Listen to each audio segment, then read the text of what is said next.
Welcome to Plato Digi classes. This is David, subject to biology. ఈరోజు నాడీ వ్యవస్థ అనే టాపిక్ చూసినట్లయితే ఈ నాడీ వ్యవస్థ నర్వస్ సిస్టమ్, దీనిలో ప్రధానంగా 2 రకాల కణాలు ఉంటాయి.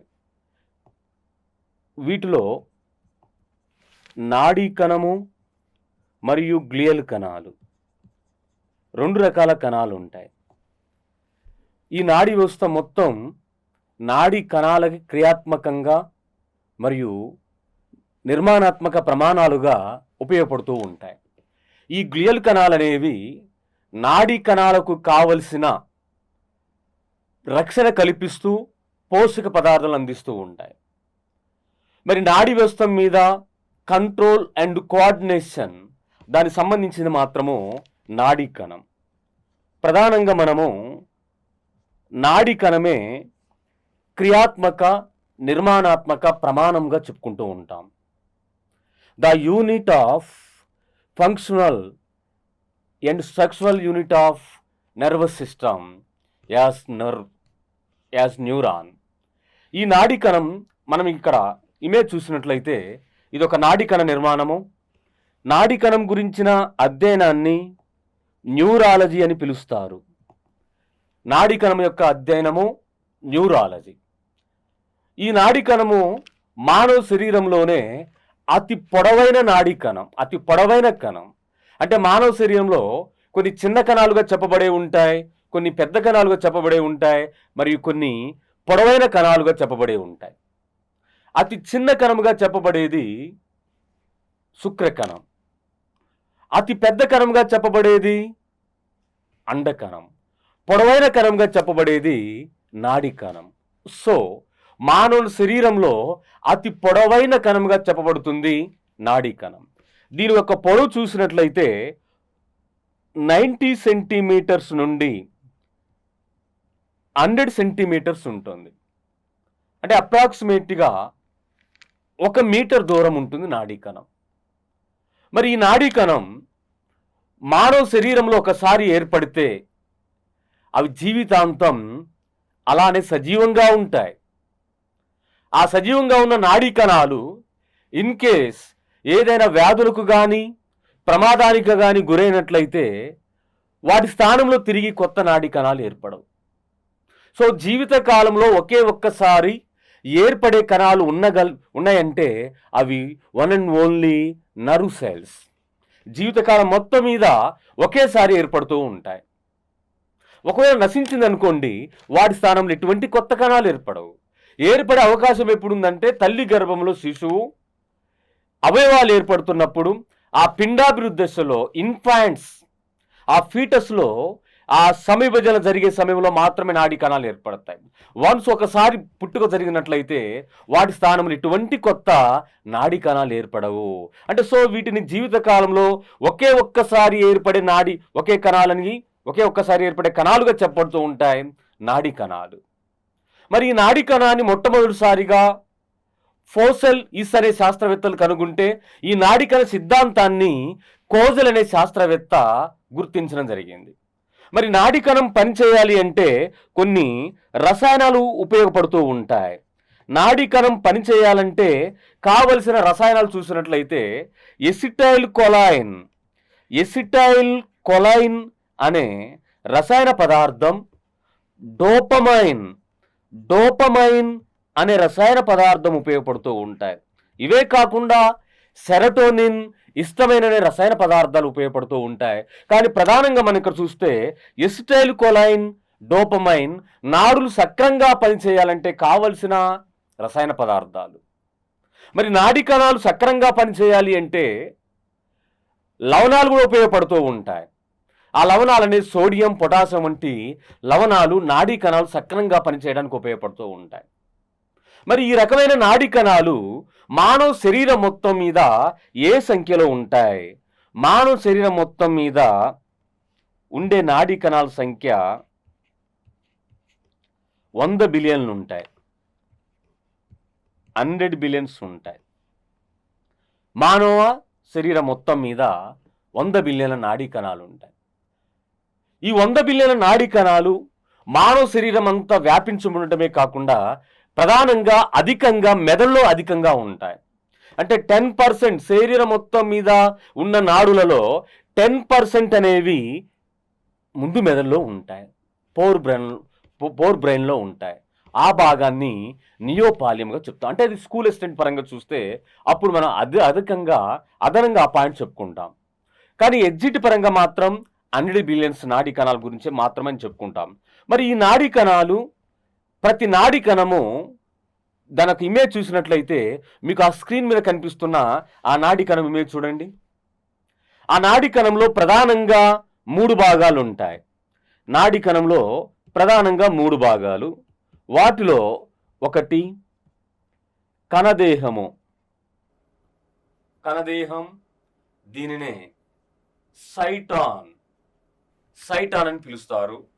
మరొకటి డెండ్రాయిడ్స్ లేదా కేసికలు అని పిలువబడుతున్నవి. థర్డ్ వన్ ఎగ్జాన్, తంత్రికాక్షం. దాన్ని as divided into 3 parts, namely cyton, dendroids, axon. ఇలా 3 భాగాలు ఉన్నాయి. ఇక్కడ మనం ఇమేజ్లోనే చూద్దాం. ఆ రెడ్ కలర్లో ఉన్న వెడల్పైన భాగాన్ని, ఇమేజ్లో రెడ్ కలర్లో వెడల్పైన భాగాన్ని కణదేహము లేదా సైటాన్ లేదా సెల్ బాడీ అని కూడా పిలుస్తారు. అంటే దీనికి ఒక అదనంగా సెల్ బాడీ అనే పేరుతో కూడా పిలువబడుతూ ఉంటుంది. తర్వాత ఆ కణదేహం నుండి చిన్న చిన్న శాఖలు బయటకు పక్కకు ఆ స్ప్రెడ్ అయినట్టు కనిపిస్తూ ఉంటున్నవి.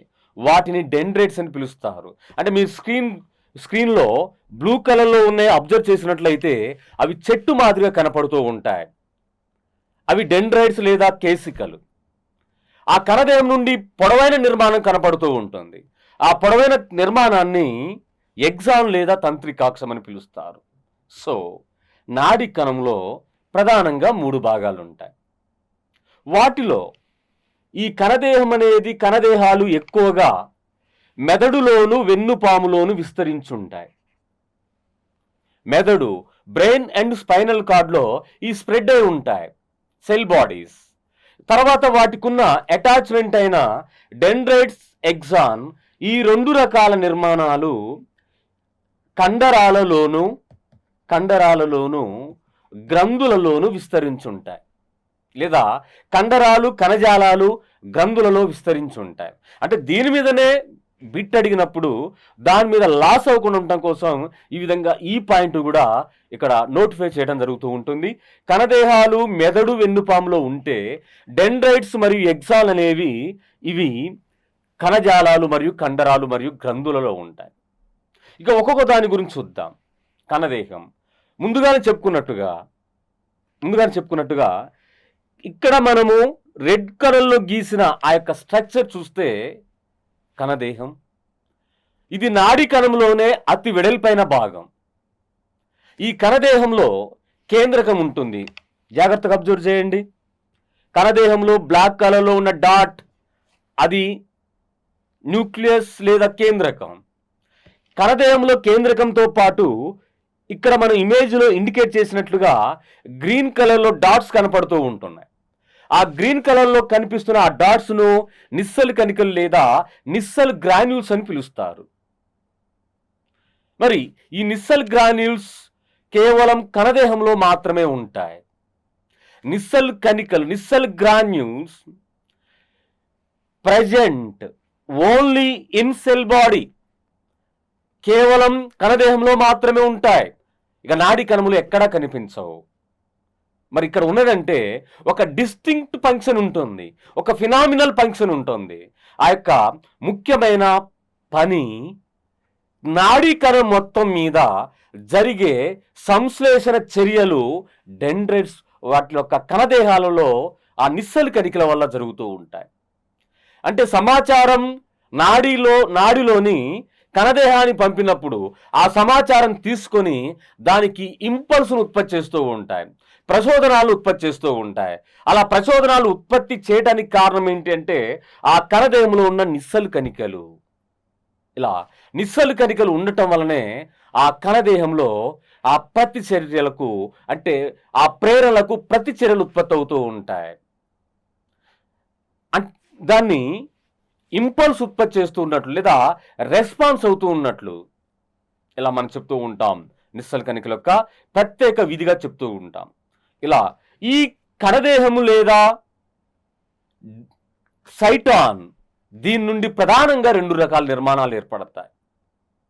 గమనించండి, ఆల్రెడీ అలాగా ఇమేజ్ ఇవ్వబడింది. ఆ 2 రకాల నిర్మాణాల్లో కణదేహం నుండి పొట్టిగా ఉన్న నిర్మాణాలు ఏర్పడినవి. ఆ పొట్టిగా ఉన్న నిర్మాణాలను డెండ్రైట్స్ అనే పేరుతో పిలుస్తారు. ఇవి డెండ్రైట్స్. ఆల్రెడీ ఇమేజ్లో ఆ యొక్క పార్ట్స్ రాయటం జరిగింది. తర్వాత కణదేహం నుండి శాఖలు చెందని ఒక పొడవైన నిర్మాణం ఏర్పడినది. ఆ లైట్ బ్లూ కలర్లోకి చూస్తే పొడవైన నిర్మాణము, ఇది శాఖలు చెందని నిర్మాణము. ఈ పొడవైన శాఖలు చెందని ఈ నిర్మాణమే ఎక్సాన్. ఈ 2 ఉత్పత్తులు, ఈ 2 ప్రొజెక్షన్స్ సెల్ బాడీ నుంచి ఏర్పడుతూ ఉంటాయి, కణదేహం నుంచి ఏర్పడుతూ ఉంటాయి. కణదేహము డెండ్రైట్స్ మరియు ఎక్సాన్ ఏర్పరుస్తూ ఉంటుంది. ముందుగా first of all we discuss about dendrites.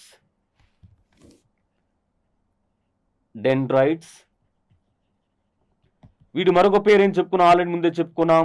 అక్కడ ఇమేజ్లో కూడా చూపెట్టాం, ఇక్కడ కూడా ఆ పాయింట్స్లో కూడా రాసుకున్నాం. కేసికలు అని పిలుస్తారు, డెండ్రైట్స్ లేదా కేసికలు. ఈ డెండ్రైట్స్ యొక్క విధి ఏంటి అంటే మానవుని నాడీ వ్యవస్థ మొత్తం మీద 100 బిలియన్స్ నర్వ్స్ ఉంటే, 100 బిలియన్స్ నాడీ కణాలు ఉంటే ఆ డెండ్రైట్స్ ఏం చేస్తాయంటే ఇతర నాడుల నుండి సమాచారం తీసుకొని కణదేహానికి అందిస్తాయి. ఓన్లీ అదొక ఫంక్షన్ మాత్రమే కలిగి ఉంటాయి. అంటే డెండ్రైట్స్ యొక్క విధి ఏంటి అంటే ఇతర నాడుల నుండి సమాచారం తీసుకొని కణదేహానికి అందిస్తూ ఉంటాయి. అదొక డెండ్రైట్స్ యొక్క పని. ఆ వార్తలను విశ్లేషించలేదు, ఆ వార్తలకు సమాధానాలను విడుదల చేయలేదు. మరి ఒక మోస్ట్ ఇంపార్టెంట్ పాయింట్ ఏంటంటే నాడీ కణంలో చెట్టు మాదిరిగా కనపడే నిర్మాణాలు ఏమిటి? డెండ్రైట్స్ చెట్టు మాదిరి కనపడుతూ ఉంటాయి. ఇవి ఏమాత్రం కూడా సమాచారాన్ని తీసుకోలేవు, అది ఎనాలిసిస్ చేయలేవు. ఆ సమాచారాన్ని కేవలం కణదేహానికి అందిస్తే ఆ కణదేహమే ఆ ప్రేరణలకు, ఆ స్టిమ్యూల్స్కు రెస్పాన్స్ కావాల్సిన యొక్క మెసేజ్ను ఉత్పత్తి చేస్తూ ఉంటుంది. Next one axon. Axon vernacular name as, వాడుక భాషలో ఉన్నది తంత్రికాక్షం. ఎక్సాన్ను తంత్రికాక్షం అని కూడా పిలుస్తారు. This is axon. It is not divided like branches, like dendrites, but dendrites look like tree. It is also called dendrites. But ఈ ఎక్సాన్ అనేది శాఖలు చెందకుండా పొడవైన నిర్మాణం. ఈ ఎక్సాన్ మీద ఒక లేయర్ ఉంటుంది, ఒక పొర ఉంటుంది. ఆ పొర లేదా లేయర్ లేదా ఆ తొడుగును మయోలిన్ తొడుగు అని పిలుస్తారు. మయోలిన్ తొడుగు ఎక్సాన్ మీద జాగ్రత్తగా అబ్జర్వ్ చేయండి, ఇమేజ్లో కనపడుతూ ఉంటుంది. ఆల్రెడీ ఆ ఇమేజ్లో దాని యొక్క నేమ్ను కూడా ఇండికేట్ చేయడం జరిగింది. దానిని మయోలిన్ తొడుగు అని పిలుస్తారు. ఆ మయోలిన్ తొడుగు కేవలం ఎక్సాన్ మీద ఉంటుంది. మరి మనకు ఇక్కడ ఒక క్వశ్చన్ అనేది రేజ్ అవుతూ ఉంటుంది. మయోలిన్ తొడుగు ఎగ్జాన్ మీద ఉంటుందన్నాం. మరి 100 బిలియన్స్ నాడీ కణాలు ఉంటాయి. 100 బిలియన్స్ నాడీ కణాలు ఉంటే ప్రతి నాడీ కణానికి ఎగ్జాన్ ఉంటుంది. మరి ప్రతి ఎగ్జాన్ మీద మయోలిన్ తొడుగు ఉంటుందా? సార్ మీరు క్వశ్చన్ వేసినా నేను క్వశ్చన్ వేసినా దానికి ఆన్సర్ అనేది ఆలోచించండి. ప్రతి ఎగ్జాన్ మీద మయోలిన్ తొడుగు ఉండదు. మయోలిన్ తొడుగు లేని ఎగ్జాన్లు కూడా ఉంటాయి. సో దీని ఆధారంగా నాడీ కణాలు 2 రకాలుగా చెప్తారు. సంఖ్యపరంగా 100 బిలియన్స్ ఓకే, మరి 2 రకాలు ఏంటి? దేని ప్రకారం 2 రకాలుగా చెప్పబడినంటే base on myelin sheath. Myelin తొడుగు ఆధారంగా నాడీ కణాలు 2 రకాలుగా చెప్తే ఆ 2 రకాల నాడీ కణాలు చూస్తే వాటిని అదే పేరు మీద, ఒకటి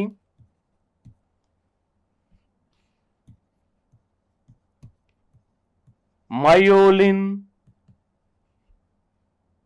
సహిత నాడీ కణాలు, రెండవది మయోలిన్ రహిత నాడీ కణాలు. మయోలిన్ సహిత అంటే మయోలిన్ తొడుగు ఉన్న నాడీ కణాలు. మయోలిన్ తొడుగు ఉండటం వల్ల కలిగే ప్రయోజనం ఏంటంటే, మయోలిన్ తొడుగు ఇక్కడ ఇమేజ్లో చూస్తే మయోలిన్ తొడుగు ఆ ఎగ్జాన్ నుండి సమాచారం పాస్ అవుతున్నప్పుడు స్పీడ్గా ఆ మెసేజ్ వెళ్ళటానికి ఉపయోగపడుతూ ఉంటుంది. అంటే మయోలిన్ తొడుగు ఉన్న నాడీ కణాల్లో సమాచారం తొందరగా రవాణా అవుతూ ఉంటుంది. మయోలిన్ తొడుగు లేని నాడీ కణాల్లో కంటే మయోలిన్ ఉన్న నాడీ కణాల్లో సమాచారం తొందరగా రవాణా జరుగుతూ ఉంటుంది. మయోలిన్ తొడుగు లేకున్నా కూడా రవాణా జరుగుతుంది సమాచారం ఎగ్జాన్ల ద్వారా.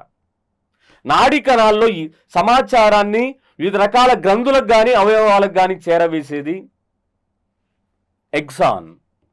మరి ఆ ఎగ్జాన్లు కొన్ని ఎగ్జాన్లోనేమో మయోలిన్ తొడుగు ఉంటుంది, కొన్ని ఎగ్జాన్లో మయోలిన్ తొడుగు ఉండదు. అలా ఉన్నా లేకపోయినా ఎటువంటి నష్టం లేదు. కాకపోతే అక్కడ సమాచారం వేగం అనేది ఆ తొడుగు మీద ఆధారపడి ఉంటుంది. మయోలిన్ తొడుగు ఉన్నట్లయితే సమాచారం తొందరగా పాస్ అవుతుంది. మయోలిన్ తొడుగు లేకపోతే ఆ యొక్క మెసేజ్ అనేది ఆలస్యం అవుతూ ఉంటుంది. మరి ఈ మయోలిన్ తొడుగు యొక్క ఏర్పాటు కావలసిన కణాలు చూసినట్లయితే స్వాన్ కణాలు, స్వాన్ కణాల చేత మరియు కొవ్వుల చేత తయారవుతూ ఉంటుంది. స్వాన్ కణాలు కొవ్వుల చేత తయారవుతూ ఉంటుంది.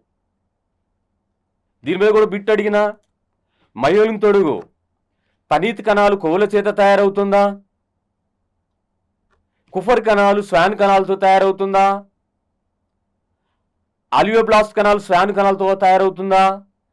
స్వాన్ కణాలు కొవ్వులతో తయారవుతూ ఉంటుందా? ఇలా ఏంటంటే ప్రతి పాయింట్ కూడా ఒక బిట్టుగా మనం ఇమాజినేషన్ చేసుకోవాలి. అప్పుడు మాత్రమే ఏ పాయింట్ కూడా మిస్ అవ్వకుండా మనము పూర్తిగా నేర్చుకోవడానికి ఇంట్రెస్ట్ కలుగుతూ ఉంటుంది. ప్రతి పాయింట్ను మనం క్వశ్చన్గా అనుకుంటే ఈ పాయింటే వస్తే మనం ఏ విధంగా చేయాలి అని ఆ క్వశ్చన్ వేసుకొని దానికి సంబంధించిన ఆప్షన్ తయారు చేసుకుంటే ఖచ్చితంగా ప్రతి పాయింట్ కూడా మీకు కాన్సెప్ట్ అనేది ఎక్కుతూ ఉంటుంది. స్వాన్ కణాలు మరియు కొవ్వుల చేత ఏర్పడుతూ ఉంటాయి. ఏది? డెండ్రైట్సా, కణదేహమా, ఎగ్జానా, మయోలిన్ తొడుగా? ఇక్కడ మయోలిన్ తొడుగు స్వాన్ కణాలు కొవ్వుల చేత ఏర్పడటమే ఆ రకమే కాకుండా మరి స్వాన్ కణాలు కొవ్వులతో సంబంధం ఉన్నది ఏంటి? ఎగ్జానా, నాడి అంత్యాలా, లేదా నిస్సల్ కణికలా, డెండ్రైట్సా, మయోలిన్ తొడుగా? మయోలిన్ తొడుగు అనేది స్వాన్ కణాలు కొవ్వుల చేత ఏర్పడి ఉంటుంది. ఇలా ఈ ఎగ్జాన్ కణదేహము తయారు చేసిన ప్రతిచర్యలను రిసీవ్ చేసుకొని కండరాలకు కానీ గ్రంథులకు కానీ డిస్ట్రిబ్యూట్ చేస్తూ ఉంటుంది. అలా డిస్ట్రిబ్యూట్ చేయడానికి దానికి అక్కడ ఒక కొద్ది పరిమాణంలో విద్యుత్ అవసరమవుతూ ఉంటుంది. ఆ విద్యుత్నే 0.055 వోల్టులు, దీనిని క్రియాత్మక కరెంట్ అని పిలుస్తారు. ఆ క్రియాత్మక అంటే మానవ శరీరంలో సమాచారం రవాణా జరగటానికి విద్యుత్ పొటెన్షియల్ అవసరమవుతూ ఉంటుంది. ఏ విద్యుత్ పొటెన్షియల్ అయితే సమాచార రవాణా కొరకు ఉపయోగపడుతుందో దానిని క్రియాత్మక కరెంట్ అని పిలుస్తారు. ఆ క్రియాత్మక కరెంట్ యొక్క వాల్యూమ్ ఎంత? 0.055 వోల్ట్స్ లేదా 55 మిల్లీ వోల్ట్స్ అని కూడా పిలుస్తారు. అయితే ఇక్కడ జాగ్రత్తగా గమనిస్తే ఒక నాడీ కణం మరొక నాడీ కణం సంబంధం పెట్టుకోవటానికి, ఇప్పుడు ఇదే నాడీ కణం ఉంది ఇమేజ్లో, వేరే నాడీ కణంతో ఈ నాడీ కణం యొక్క డెండ్రైట్స్ సంబంధం పెట్టుకోవచ్చు. వేరొక నాడీ కణంతో ఈ సైటాన్ కూడా కనెక్ట్ అయి ఉండొచ్చు. వేరొక నాడీ కణంతో ఎగ్జాన్ కూడా కనెక్ట్ అయి ఉండొచ్చు. నాడీ ఎంతాలు కూడా కనెక్ట్ అయి ఉండొచ్చు. అంటే ఒక నాడీ కణం మరొక నాడీ కణంతో, ఒక డెండ్రైట్స్ మరొక నాడీ కణం యొక్క డెండ్రైట్స్ కలవచ్చు. ఒక డెండ్రైట్స్ ఇతర నాడీ కణాల యొక్క ఎగ్జాన్తో కలవచ్చు. ఒక డెండ్రైట్స్ ఒక నాడీ కణం యొక్క డెండ్రైట్స్ ఇతర నాడీ కణాల యొక్క నాడీ ఎంతాలతో కలవచ్చు. ఎనీహౌ, ఎక్కడ ఒక నాడీ కణం మరొక నాడీ కణం కలిసే చోట కొద్ది గ్యాప్ ఉంటుంది. అది నాడీ ఎంతాలైనా కావచ్చు, డెండ్రైట్స్ అయినా కావచ్చు. కానీ మనకి ఇక్కడ స్పెసిఫిక్గా నాడీ అంత్యాలనే ఇక్కడ డెండ్రైట్స్ మాత్రం ఇచ్చాడు కాబట్టి ఆ డెండ్రైట్స్ గురించే ఇక్కడ చెప్తాం. ఈ డెండ్రైట్స్ అనేవి ఇతర నాడీ కణాలతో సంబంధం పెట్టుకున్నప్పుడు పూర్తిగా కలిసిపోకుండా వాటి మధ్య ఖాళీ ఉంటుంది. ఆ ఖాళీగా ఉండే ప్రదేశాన్ని ఒక నాడీ కణం యొక్క డెండ్రైట్స్ మరొక నాడీ కణం యొక్క ఇతర భాగాలు ఏదైనా సరే, ఇతర నాడీ కణం డెండ్రైట్స్ అయినా సరే, ఇతర నాడీ కణం యొక్క ఎగ్జాన్ అయినా సరే, ఇతర నాడీ కణం యొక్క సైటాన్ అయినా సరే, ఆ డెండ్రైట్స్ నాడీ కణం సంబంధం పెట్టుకుంటే పూర్తిగా కనెక్ట్ అయి ఉండవు. స్పేస్ ఉంటుంది, ఖాళీ ఉంటుంది. ఆ ఖాళీ ఉండే ప్రధానమైన ఆ భాగాన్ని సైనాప్స్ అని పిలుస్తారు. సైనాప్స్ లేదా నాడీ కణసంధి, సైనాప్స్ లేదా నాడీ కణసంధి అని పిలుస్తారు. ఎక్కడ నాడీ కణసంధి లేదా సైనాప్స్ ఉంటుంది? ఇక్కడ క్వశ్చన్ రేజ్ చేసినట్లయితే, ఒక నాడీ కణం యొక్క డెండ్రైట్స్ మరొక నాడీ కణం యొక్క ఇతర భాగాలు ఏదైనా సరే సంబంధం పెట్టుకుంటూ వాటి మధ్య ఖాళీ ఉంటుంది. ఆ భాగాన్ని సైనాప్స్ లేదా నాడీ కణసంధి అని పిలుస్తారు. మరి ఈ నాడీ కణసంధి అక్కడ ఎసిటైల్ కొలైన్ అనే రసాయన పదార్థాలను కలిగి ఒక నాడీ కణం నుండి మరొక నాడీ కణానికి ఒక బ్రిడ్జిలా పనిచేస్తూ ఉంటుంది. అంటే స్పేసే ఉంటుంది కాబట్టి ఆ ప్రాంతం క్రియావంతంగా పనిచేస్తుందని అర్థమవుతుంది. సైనాప్స్ అనేది క్వశ్చన్ ఆప్షన్లో ఏదో ఒక ఆప్షన్గా సైనాప్స్ క్రియారహితమై ఉంటుంది అనిస్తే కరెక్ట్ అవుతుందా? మరి తప్పు లేదా ఒప్పని తెలియాలంటే ముందు దాని యొక్క ఒరిజినల్ ఫంక్షన్ తెలిసి ఉండాలి, ఒరిజినల్ క్యారెక్టర్ తెలిసి ఉండాలి. అది క్రియావంతంగా పనిచేస్తూ ఉంటుంది. క్రియావంతంగా పనిచేస్తుందని తెలుసుంటే అప్పుడు ఆ ఆప్షన్లో క్రియారహితంగా ఉంటుందన్నప్పుడు అది తప్పని తెలుస్తూ ఉంటుంది. లేదా క్రియావంతంగా ఉంటుందని తెలిస్తే రైట్ అని తెలుస్తుంది. ఎందుకంటే దీని యొక్క వర్కింగ్ ఏందో, దీని యొక్క క్యారెక్టర్ ఏదో తెలిసింది. దాన్ని క్రియావంతమైన నిర్మాణం అంటాం, భాగం అంటాం. ఇటువంటి సైనాప్స్, అటువంటి ఖాళీ ప్రదేశాలు అధికంగా మెదడు వెన్నుపాములో ఉంటాయి.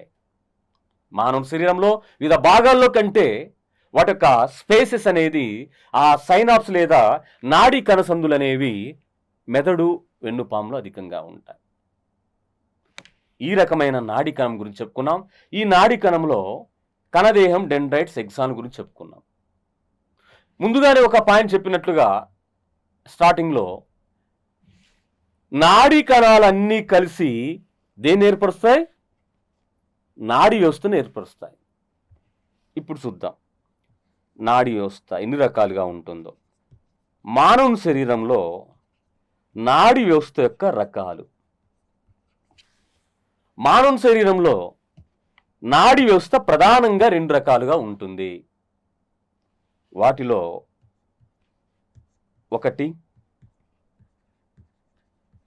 కేంద్రీయ నాడీ వ్యవస్థ,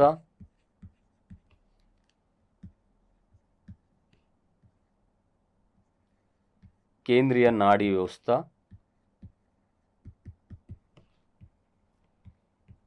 పరిధీయ నాడీ వ్యవస్థ.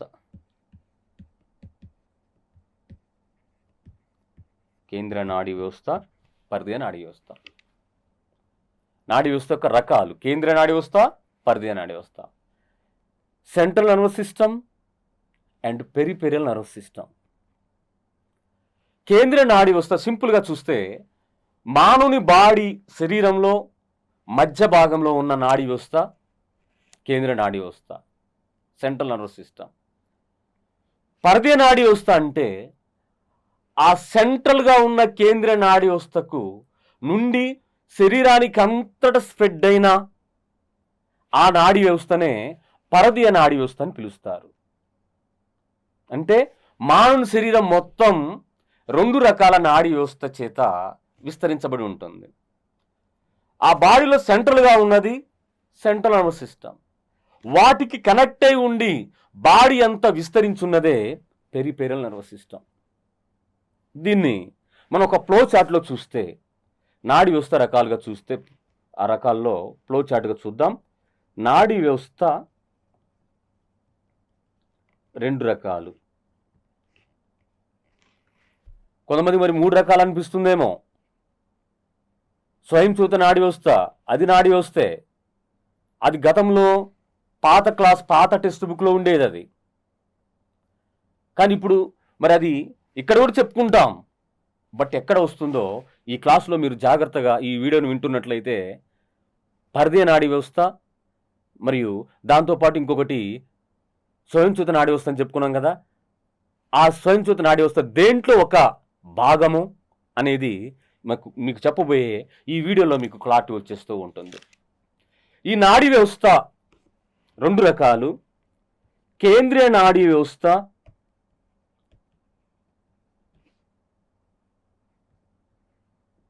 పరిధీయ నాడీ వ్యవస్థ.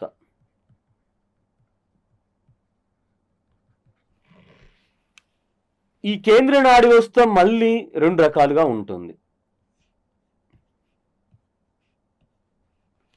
ఒకటి మెదడు, 2 వెన్నుపాము, brain and spinal cord. Then otherwise పరిధీయ నాడీ వ్యవస్థ, ఇది కూడా 2 రకాలుగా ఉంటుంది. కపాల నాడులు, క్రేనియల్ నర్వ్స్, కశేరు నాడులు, స్పైనల్ నర్వ్స్. పరిధీయ నాడీ వ్యవస్థ 2 రకాలు. ఇక్కడ ఇక విభజించబడిన భాగాలు ఉంటున్నాయంటే కేవలం మెదడులో మాత్రమే ఉంటాయి. మెదడులో ఆ మెదడునే 3 రకాలుగా చెప్తాం, 3 మెదడుగా చెప్తాం. అంటే ఒకే మెదడు, దాని ముందు భాగంలో ఉన్న మెదడును ముందు మెదడు అని, మధ్య భాగంలో ఉన్న మెదడు భాగాన్ని మధ్య మెదడు అని, వెనక భాగంలో ఉన్న మెదడు భాగాన్ని వెనక మెదడు అని పిలుస్తారు. ఒకటే మెదడు కానీ అక్కడ 3 రకాలుగా విభజించబడి ఉన్నది. అంటే 3 రకాల ఫంక్షన్ జరుపుతూ ఉంటుంది. మళ్ళీ వెనక మెదడు, దీనిలో 2 భాగాలు ఉంటాయి. కానీ ఇంకోటి కూడా చెప్పుకోవచ్చు, చూడండి ఇక్కడ. అనుమస్తిష్కం, అనుమస్తిష్కం, దీని సెరిబెల్లం అని. పాన్స్ వెరోలి, అనదర్ వన్ మజ్జాముఖం, మజ్జాముఖం. Medulla oblongata. ఇక్కడ మీరు అబ్జర్వ్ చేస్తే ఫ్లో చార్ట్లో కేంద్రీయ నాడీ వ్యవస్థ 2 రకాలు, పరిధీయ నాడీ వ్యవస్థ 2 రకాలు చెప్పినప్పుడు ఆ తర్వాత భాగాలు ఉన్నాయంటే మెదడులో మాత్రమే ఉన్నాయి. ఆ మెదడులో చూస్తే ముందు మెదడు, మధ్య మెదడు, వెనక మెదడు. ఆ తర్వాత ఆ వెనక మెదడులో మళ్ళీ 3 భాగాలు: అనుమస్తిష్కం, పాన్స్ వెరోలి, మధ్యాముఖం. ఫస్ట్ ఆఫ్ ఆల్ మనం దేని గురించి చెప్పుకుందామంటే కేంద్రీయ నాడీ వ్యవస్థ గురించి తెలుసుకుందాం. కేంద్రీయ నాడీ వ్యవస్థ, సెంట్రల్ నర్వస్ సిస్టమ్, సిఎన్ఎస్. కేంద్రీయ నాడీ వ్యవస్థ అంటే మెదడు, వెన్నుపాము ఆ 2 కలిపితే కేంద్రీయ నాడీ వ్యవస్థగా పిలువబడుతుంది. ఫ్లో చార్ట్లు కూడా చూద్దాం. కేంద్రీయ నాడీ వ్యవస్థ అంటే మెదడు, వెన్నుపాము. ఈ మెదడు, వెన్నుపాము ఇలా జస్ట్ ఒక ఇమేజ్ని చూస్తే మెదడు, వెన్నుపాము అనుకుందాం. మెదడు, వెన్నుపాము. మెదడు వెలుపల బూడిద రంగులో ఉంటుంది, మెదడు లోపలి భాగము తెలుపు రంగులో ఉంటుంది. వెన్నుపాము వెలుపల తెలుపు రంగు ఉంటుంది, లోపల బూడిద రంగు ఉంటుంది. ఇలా తెలుపు బూడిద రంగులకు మెయిన్ రీజన్ ఏంటంటే కణదేహాలు, ఎగ్జాన్లు. కణదేహాలు, ఎగ్జాన్లు ఎక్కడో విన్నట్లు అనిపిస్తూ ఉంటుంది. నాడీ కణం గురించి చెప్పుకున్నప్పుడు ఆ యొక్క పదాలు మనం చెప్పటం, మీరు వినటం కూడా జరిగింది. కణదేహాలు ఏ భాగంలో అయితే ఉంటాయో, సైటాన్స్ ఎక్కడైతే ఉంటాయో ఆ భాగం అంతా గ్రే కలర్లో కనపడుతూ ఉంటుంది, బూడిద రంగులో కనిపిస్తూ ఉంటుంది. సో ఆ భాగాన్ని గ్రే మ్యాటర్ లేదా బూడిద రంగు పదార్థం అంటారు. అంటే బూడిద రంగులో కనిపించడానికి కారణం ఆ ఏరియాలో, ఆ రీజియన్లో ఆ లొకేటెడ్గా ఉన్నాయి ఏంటంటే ఎక్కువగా దాన్ని సెల్ బాడీ లేదా కణదేహాలని చెప్తాం. ఏ భాగంలో అయితే ఎగ్జాన్లు అమరి ఉంటాయో ఆ భాగం మొత్తం కూడా తెలుపు రంగులో కనిపిస్తుంది. అంటే రంగుకు కారణాలు నాడీ కణాల్లో ఉన్న ఎగ్జాన్లు మరియు సైటాన్లు. మెదడు వెలుపల తెలుపు రంగు, బూడిద రంగు, లోపల తెలుపు రంగు. వెన్నుపాము వెలుపల తెలుపు రంగు, లోపల బూడిద రంగును కలిగి ఉంటుంది. మరి ఈ వెన్నుపాము మెదడును కప్పుతూ పొరలు రక్షణ కల్పిస్తూ ఉంటాయి. మెదడు వెన్నుపామును కప్పుతూ పొరలు రక్షణ కల్పిస్తూ ఉంటాయి. మెదడు వెన్నుపామును అంటుకునే పొర ఇది. మెదడు వెన్నుపామును అంటుకునే మరొక పొర చూస్తే ఇది మధ్య పొర అనుకుందాం.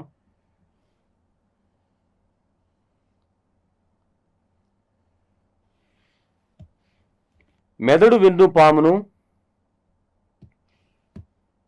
ఆవరించి మరొక పొర చూస్తే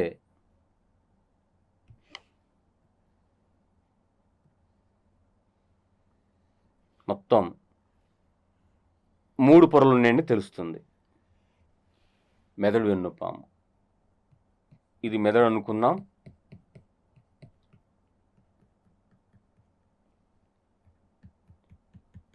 ఈ భాగం వెన్నుపాము, 3 పొరలు.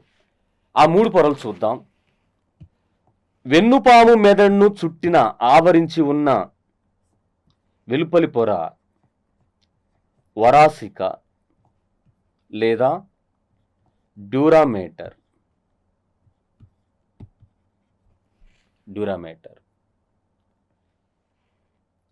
మెదడు వెన్నుపామును ఆవరించి ఉన్న, రెండింటిని ఆవరించి ఉన్న మధ్య పొర లౌతికల. దాన్ని ఆర్కనాయిడ్ మెంబ్రేన్ అని పిలుస్తారు. మెదడు వెన్నుపామును అంటుకున్న పొర దాన్ని మృద్వి అని పిలుస్తారు. మృద్వి పయామేటర్. సో ఇక్కడ మనకు ఒక ఇంపార్టెంట్ బిట్ తెలుస్తూ ఉంటుంది. మెదడు వెన్నుపామును ఆవరించి ఉన్న పొరలెన్ని అని. 3 పొరలు. మెదడు వెన్నుపామును ఆవరించి 3 పొరలు ఉన్నాయి. మెదడు వెన్నుపామును ఆవరించిన పొరలు వెలుపల నుండి వరుసగా గుర్తించుము. మెదడు వెన్నుపామును ఆవరించిన పొరలు వెలుపల నుంచి వరుసగా గుర్తించుము.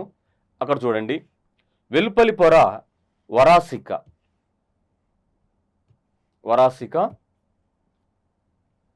మధ్య పొర లౌతికల, లోపలి పొర మృద్వి. ఇలా క్వశ్చన్ అడగకుండా మెదడు వెన్నుపామును అంటుకున్న పొరలు వరుసగా, అప్పుడు మెదడుకు ముందుగా వెన్నుపాముకి దానికి దగ్గరగా ఉన్న పొర నుంచి మొదలవుతుంది. మృద్వి, లౌతికల, వరాసిక. అక్కడ క్వశ్చన్ అడిగిన దాన్ని బట్టి మనం రెస్పాండ్ అవ్వాల్సిన అవసరం ఉంటుంది.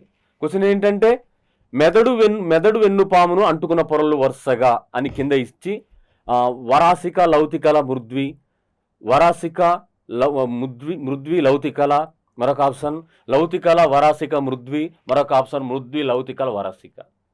ఏది కరెక్ట్ అవుతుంది? అక్కడ అడిగిన క్వశ్చన్ ఏంటంటే మెదడు వెన్నుపాము నుండి, కాబట్టి ముందుగా మెదడు వెన్నుపాము అంటుకున్నది మృద్వి, ఆ తర్వాత లౌతికల, వరాసిక. మరి వరాసిక, లౌతికల, మృద్వి అది కూడా వరుసగా ఉంటున్నది. మరి దాన్ని ఎప్పుడు తీసుకోవాలి ఆ ఆన్సర్ అనేది? అక్కడ ఒకవేళ మెదడు వెన్నుపామును అంటుకున్న పొరలు వెలుపల నుండి వరుసగా అన్నప్పుడు మాత్రమే తీసుకోవాలి. వెలుపల నుండి వరుసగా అన్నప్పుడు వరాసిక, లౌతికల, మృద్వి ఉన్న ఆ సీక్వెన్స్ తీసుకోవాలి, ఆ ఆర్డర్ తీసుకోవాలి. మరి ఈ వరాసిక, లౌతికల, మృద్వి ఈ 3 పొరలు కలిపి మెనెంజెస్ అని పిలుస్తారు. మెనెంజెస్ అనేది దేనికి సంబంధించినది? గుండెకి సంబంధించిందా, కాలేయానికి సంబంధించినదా, మెదడు సంబంధించినదా? ఆప్షన్ ఇస్తే మెదడు సంబంధించింది. అంటే ఇక్కడ మెదడు రెండిటికి వెన్నుపాము సంబంధించింది. మరి ఆ ఆప్షన్లో ఒకటే ఉన్నది కాబట్టి మెదడుకు సంబంధించి చెప్తాం, ఆప్షన్ సెలెక్ట్ చేసుకుంటాం. మరి మెనెంజెస్లో సంబంధం కానిది ఏమిటి? మెనెంజెస్తో సంబంధం లేనిది ఏమిటి? వరాసిక, లౌతికల, మృద్వి, మరొకటి మయోలిన్ తొడుగు. మయోలిన్ తొడుగు అనేది మెదడు వెన్నుపాముతో సంబంధం లేని లేయర్, అది పొర. అది కేవలం నాడి కణంలోని ఎగ్జాన్కి అంటుకున్న పొర. ఇలా ఈ క్వశ్చన్ను ఏ రకంగా అడిగినా కూడా ముందుగా ఆ కాన్సెప్ట్ అనేది, ఆ యొక్క ఇన్ఫర్మేషన్ మీకు కరెక్ట్గా మీకు వస్తే పూర్తిగా క్లారిటీ వచ్చేస్తూ ఉంటుంది. ఈ 3 పొరలను కలిపి మెనెంజెస్ అన్నాం.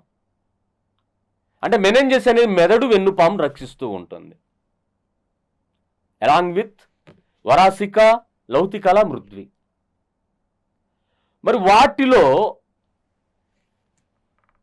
ద్రవం ఉంటుంది, ఆ పొరల మధ్య ద్రవం ఉంటుంది. లౌతికల, మృద్వి పొరల మధ్య ఉన్న ద్రవము మెదడును వెన్నుపాముని ఆవరించి ఆ మెదడుకు వెన్నుపాముకు రక్షణ కల్పిస్తూ ఉంటుంది, పోషక పదార్థాలు అందిస్తూ ఉంటుంది. అంటే మెనెంజెస్ అలాంగ్ విత్ సెరిబ్రోస్పైనల్ ఫ్లూయిడ్ మెదడు వెన్నుపామును రక్షణ కల్పిస్తాయి. అంటే మెదడు వెన్నుపామును రక్షణ కల్పించేవి ఏంటేంటివి? మెనెంజెస్ మరియు మస్తిష్క మేరు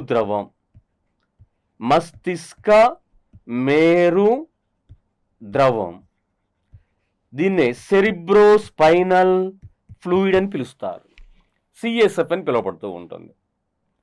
ఇది మనం విడివిడిగా రాశాం, కానీ అది ఒకే టర్మ్. అది మస్తిష్క మేరు ద్రవం, అదొక మెదడు మస్తిష్కం మేరు అంటే ఇక్కడ స్పైనల్గా పిలువబడేది.